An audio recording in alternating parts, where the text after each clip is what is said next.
కొన్ని రాష్ట్రాలకు సంబంధించిన బెస్ట్ ప్రాక్టీసెస్ పరిశీలన చేసి అక్కడ అమలు చేస్తూ ఉన్న విధానాన్ని అధికారులు అధ్యయనం చేయడం జరిగింది.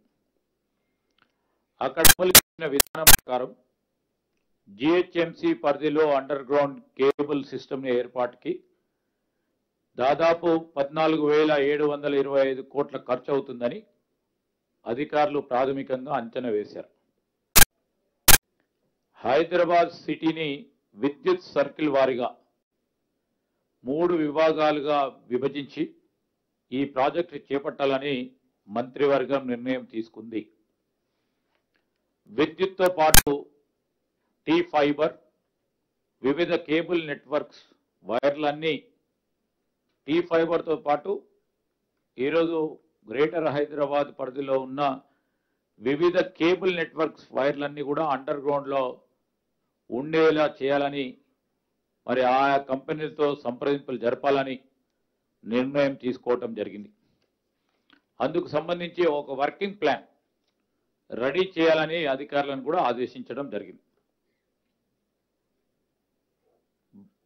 మరొక అంశం, భద్రాద్రి కొత్తగూడెం జిల్లా దుమ్ముగూడెం మండలం పెద్దనల్లవేలి గ్రామంలో SC ST BC young India integrated residential school నిర్మాణానికి 20.28 ఎకరాల ప్రభుత్వ స్థలాన్ని కేటాయించడానికి మంత్రివర్గం ఆమోదం తెలపడం జరిగింది.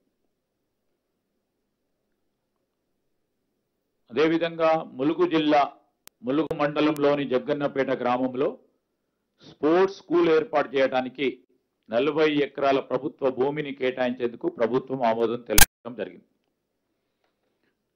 దానికి తోడు మరి ఈరోజు అడ్వాన్స్ టెక్నాలజీ సెంటర్స్ సంబంధించి కొత్తగా మరికొన్ని ఏటీసీస్ను ఏర్పాటు చేయడానికి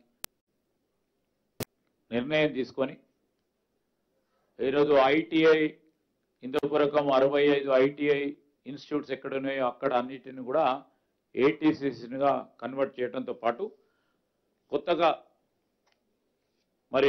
మరికొన్ని ఏటీసీని శాంక్షన్ చేయడానికి రాష్ట్ర కేబినెట్ నిర్ణయం తీసుకొని శాంక్షన్ చేయడం జరిగింది.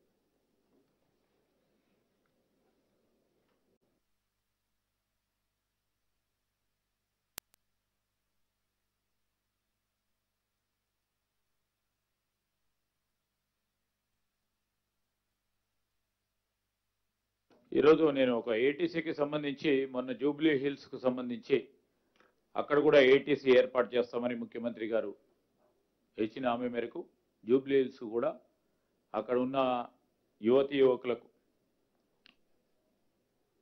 ఆ ప్రాంత వాసులందరికీ సంబంధించి అక్కడ కూడా అడ్వాన్స్ టెక్నాలజీ సెంటర్స్ని శాంక్షన్ చేయటం జరిగింది.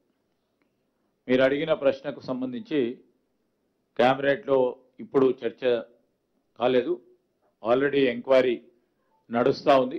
దానికి వచ్చిన పూర్తి స్థాయిలో ఎంక్వైరీ రిపోర్ట్ వచ్చిన తర్వాత తప్పకుండా ఆ ఎంక్వైరీ రిపోర్టును పరిశీలించి తగు విధమైన చర్యలు తీసుకోవడం జరుగుతుంది.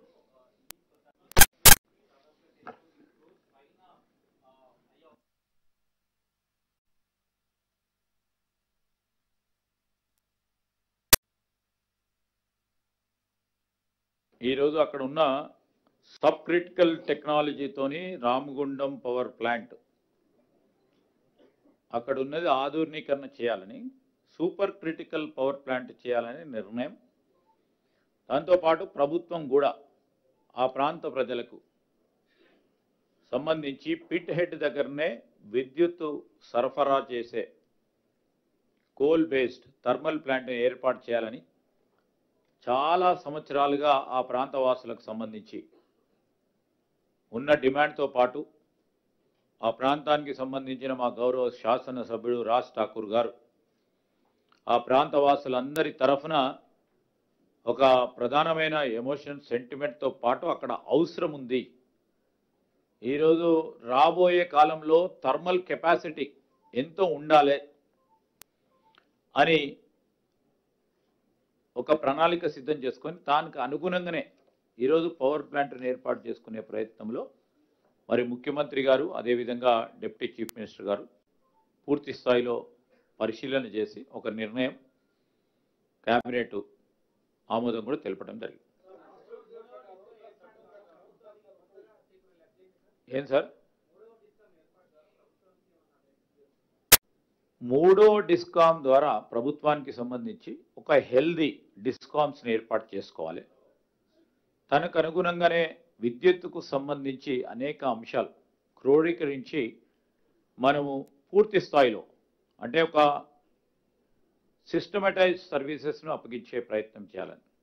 కొన్ని సందర్భాల్లో కొన్ని జరిగిన అక్కడ కొన్ని స్ట్రక్చరల్ ప్రాబ్లమ్స్ ఉన్నాయి. ఆ స్ట్రక్చరల్ ప్రాబ్లమ్స్ అంతా కూడా క్లారిటీతో ముందుకు పోవాలనే ఆలోచనతోనే ఈ థర్డ్ డిస్కామ్స్ పెడతాను. ఒక హెల్దీ ఈ డిస్కామ్స్ ఒక హెల్దీ కంపెనీస్గా ఎదగాలని ఒక ప్రయత్న భాగంలోనే ఒక కొత్త ఆలోచనతోనే ముందుకెళ్తా ఉన్నాం.